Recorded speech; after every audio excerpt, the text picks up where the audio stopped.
სოლიდარობა მზია ამაღლობელს ამ მოწოდებით ბათუმელებისა და ნეტგაზეთის დამფუძნებლის მზია ამაღლობელის გათავისუფლების მოთხოვნით საქართველოს სხვადასხვა ქალაქში ქალებმა საპროტესტო პერფორმანსი გამართეს. პერფორმანსის ფარგლებში პროტესტის მონაწილეებმა 3 საათზე 3 წუთით სამანქანო მოძრაობით დატვირთულ გზაზე ღერძულა ხაზი დაიკავეს.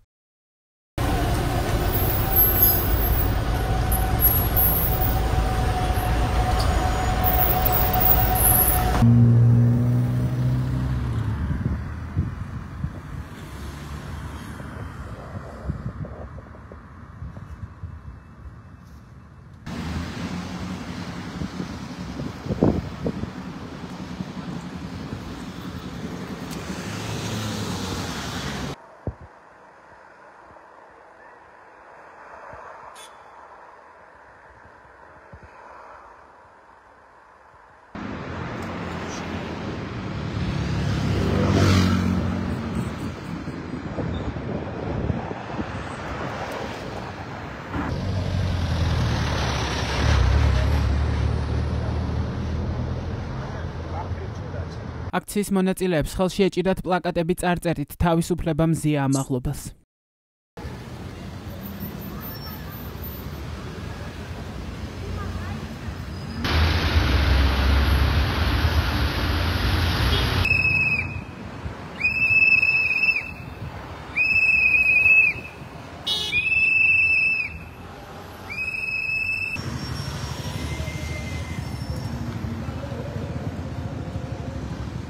დღეს მოქალაქეებმა საპროტესტო აქცია გამართეს ომბუდსმენის ოფისთან და სახალხო დამცველს მოუწოდეს შექმნას ექიმთა კონსილიუმი ამაღლობელის ჯანმრთელობის მდგომარეობის მონიტორინგისთვის. მზიას ჰოსპიტალიზაციას. მოვითხოთ მზიას ჰოსპიტალიზაციას. შექმენი ექიმთა კონსილიუმი. შექმენი ექიმთა კონსილიუმი. შექმენი ექიმთა კონსილიუმი. სახალხო დამცველი უნდა იყოს პირველი, ვინც დღესვე უნდა ითხოვდეს მზია ამაღლობელის ჰოსპიტალიზაციას. ჩვენ ვიცით, რომ შიმშილობის მე-20 დღე არის ძალიან კრიზისული პერიოდი, ნებისმიერ წუთას შეიძლება რომ მოხდეს რომელიმე სასიცოცხლოდ მნიშვნელოვანი ორგანოების კოლაფსი და დასჭირდეს რეანიმაციაში მყისიერი გადაყვანა. სწორედ ამიტომ, როდესაც უკვე მე-20 დღეა შიმშილობის, ადამიანი უნდა იმყოფებოდეს აუცილებლად კლინიკაში, სადაც არსებობს რეანიმაციული განყოფილება. ყველა სხვა შემთხვევაში ჩვენ ძალიან ვრისკავთ. ის დოკუმენტაცია, რაც გადაუგზავნა ადვოკატებს ლევან იოსელიანმა, არის უზოგადესი ხასიათის, დაახლოებით სისხლის ანალიზის დონის ინფორმაცია. ეს არ არის ის სამედიცინო დოკუმენტაცია, რომელიც ჩვენ მოგცემდა საშუალებას, რომ ნამდვილი ანალიზი გაკეთებულიყო. მზია ამაღლობელის გათავისუფლების მოთხოვნით მორიგი საპროტესტო აქცია გაიმართა ბათუმში. დემონსტრანტებმა თავდაპირველად გზის სავალ ნაწილზე სცადეს მარშის ჩატარება, თუმცა ქართული ოცნების პოლიციამ მათ ამის საშუალება არ მისცა. ამის შემდეგ აქციის მონაწილეებმა ზებრაზე მიმოსვლით ნაწილობრივ საავტომობილო მოძრაობა შეაფერხეს.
მოგვიანებით დემონსტრანტებმა, რომელთა რაოდენობაც გაიზარდა, მსვლელობა საავტომობილო გზის სავალ ნაწილზე განაგრძეს.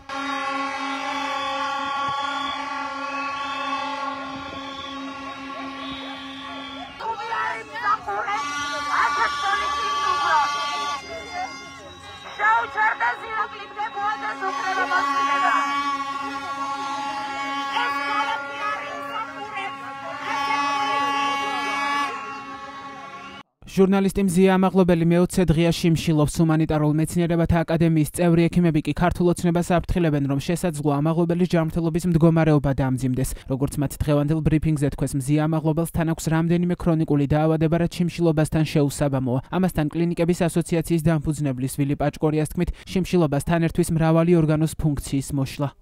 ძვირფასო მეგობრებო, სამედიცინო საზოგადოება იძულებული ვართ ჩავთოთ განგაშის სიგნალი. განგაშის სიგნალი, ვინაიდან საფრთხე ემუქრება საქართველოში დამოუკიდებელი ჟურნალისტის სიცოცხლეს.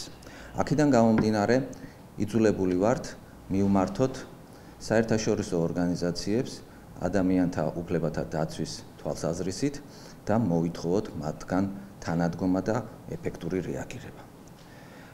გაერთიანებული ერების ორგანიზაციის გენერალური მდივნის მოადგილეს ადამიანის უფლებათა უმაღლეს კომისარს ქალბატონ ვერონიკა მიშელ ბაჩელეტ ხერიას ერთობლივი მიმართვა. საქართველოში ბოლო პერიოდის მანძილზე განვითარებული მძიმე პოლიტიკური მოვლენების შედეგად არაერთხელ უხეშად დაირღვა თავისუფალი აზრის გამოხატვის უფლება და შეილახა საპროტესტო აქციებში მონაწილეთა ჯანმრთელობის მდგომარეობა. მსგავსი პროცესის მსხვერპლი აღმოჩნდა 49 წლის თავისუფალი და დამოუკიდებელი ჟურნალისტი ქალი, ბათუმელებისა და ნეტგაზეთის დამფუძნებელი, მზია ამაღლობელი. იგი უსამართლობის წინააღმდეგ პროტესტის გამოხატვისას დააკავეს და უკვე მე-20 დღეა შიმშილობს საქართველოს პენიტენციურ დაწესებულებაში. ვთხოვთ, გამოიყენოთ თქვენ ხელთ არსებული ყველა რესურსი, რათა დაუყოვნებლივ განთავისუფლდეს უსამართლო დაკავებული ჟურნალისტი და დროულად მოხდეს მისი გადაყვანა კლინიკაში, შემდგომი მკურნალობისა და რეაბილიტაციის თვალსაზრისით. შეშფოთებული ვართ ამ ხანგრძლივი შიმშილობით, ვინაიდან მე გავეცანი მისი ჯანმრთელობის მდგომარეობას შიმშილობის დაწყებამდე და მას აქვს რამდენიმე სერიოზული ქრონიკული დაავადება, რომელიც შეუთავსებელია შიმშილობასთან. ამიტომ ძალიან შეშფოთებული ვართ იმ მდგომარეობით, რომ შეიძლება გართულება და არასასიამოვნო შედეგები დადგეს უფრო ადრე, ვიდრე ეს დადგებოდა ჯანმრთელი ადამიანის შიმშილობის დროს. ის არ არის ჩვეულებრივი მოშიმშილე პატიმარი, მას აქვს რამდენიმე სერიოზული დაავადება, რომელიც ძალიან საშიშია შიმშილობასთან დაკავშირებით სწრაფად არ მოხდეს ამ დაავადებების პროგრესირება და არ დადგეს ლეტალური, ფატალური გამოსავალი. მე მაქვს კონკრეტული შეკითხვები. გასაგებია, რომ პრესაში ვრცელდება, რომ მოშიმშილე პიროვნება არის ესე იგი დამაკმაყოფილებელი, არის ესე იგი თვითონ თავს გნობს კარგად, ეს ჩვენ არ გვაკმაყოფილებს. ჩვენ პროფესიონალებს გვაქვს გარკვეული შეკითხვები. ზუსტი პასუხით და შემდეგ ჩვენ გავაანალიზებთ ამ პასუხებზე. ავადმყოფი როგორ გნობს თავს, ეს ჩვენი შესაძფასებელი იქნება და კოლეგების შესაძფასებელი, თუ როგორ არის ის. პირველი, რო შიმშილობს ვიცით, მაგრამ შეკითხვა გვაქვს. ეს მშრალი შიმშილია, დამატებით კვებას იღებს, ის 150 გრამს დანამატებს, 150 გრამს იღებს თუ არ იღებს.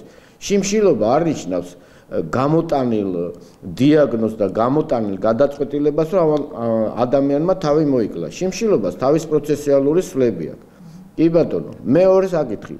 იღებს სითხეს, რამდენს იღებს სითხეს და რა შემადგენლობის არის. მაშინ გლუკოზა არის, არ არის თუ როგორ არის. სპეციალური პენიტენციური სამსახურის სამედიცინო დეპარტამენტის უფროსი მალხას ურთქმელიძე ამტკიცებს, რომ მზია ამაღლობელის ჯანმრთელობის მდგომარეობა დამაკმაყოფილებელი და სტაბილურია. ურთქმელიძე მზია ამაღლობელს მოუწოდებს შიმშილობა შეწყვიტოს.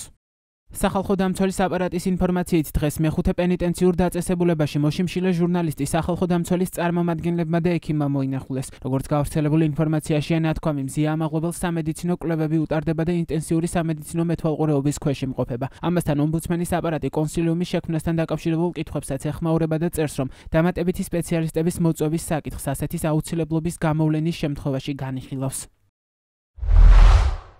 ამ ეტაპზე მზიამაღლობელისთვის პენიტენციური სამსახურის მხრიდან სამედიცინო სერვისების მიწოდების საკითხზე სახალხო დამცველი აქტიურ მონიტორინგს ახორციელებს აპარატში დასაქმებული ექიმების დახმარებით. ისევე როგორც სხვადასხვა დროს არაერთი სხვა მოშიმშილე პატიმრის შიმშილობისა თუ სხვა ჯანმრთელობის პრობლემების მართვის მონიტორინგის პროცესში. ამავდროულად კიდევ ერთხელ ხაზგასმით გვინდა განვმარტოთ, რომ სახალხო დამცველი და სახალხო დამცველის აპარატი არ ერთვებოდა და არ ერთვება პატიმრების მკურნალობის პროცესში. ჩვენი მანდატი პატიმრებისთვის სამედიცინო მომსახურების მიწოდებაზე მონიტორინგია, რაც ბრალდებულების და მსჯავრდებულების ჯანდაცვის უფლებას უკავშირდება. ამავდროულად სახალხო დამცველი საჯაროდაც აცხადებს, რომ თუ იმ სამედიცინო მასალების საფუძველზე, რასაც სახალხო დამცველის აპარატი გადასცემს ხოლმე დაცვის მხარეს, მათგან იქნება დაყენებული დამატებითი კვლევებისა თუ სხვაგვარი სამედიცინო მომსახურების საჭიროების საკითხი, სახალხო დამცველის აპარატი მოახდენს დამატებით რეაგირებას კომპეტენციის ფარგლებში.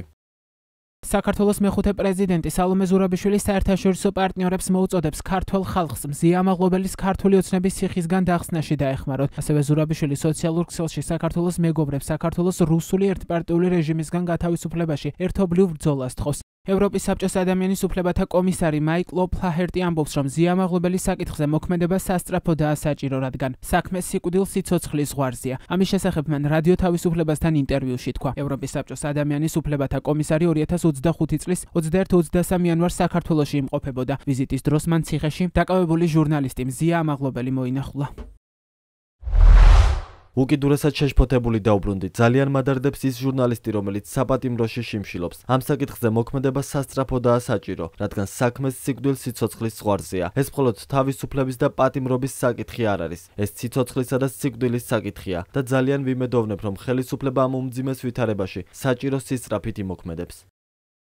ჟურნალისტი მზია ამაღლობელი 11 იანვარს ორჯერ დააკავეს. პირველად საპროტესტო შინაარსის პლაკატის გაკვრის, მეორედ კი ბათუმის პოლიციის უფროსისთვის ირაკლი დგებუაძისთვის ცილის გაწვნის გამო. ნეტგაზეთისა და ბათუმელების დამფუძნებელს 4-დან 7 წლამდე პატიმრობა ემუქრება. ინციდენტს წინ უძღვოდა დაპირისპირება და ჭყლეტა მონაწილეებსა და პოლიციას შორის, რაც პოლიციის მხრიდან პროვოკაციულ ქმედებებს მოჰყვა. 14 იანვარს ბათუმის საქალაქო სასამართლომ მზია ამაღლობელს აღკვეთის ღონისძიების სახით პატიმრობა შეუფარდა.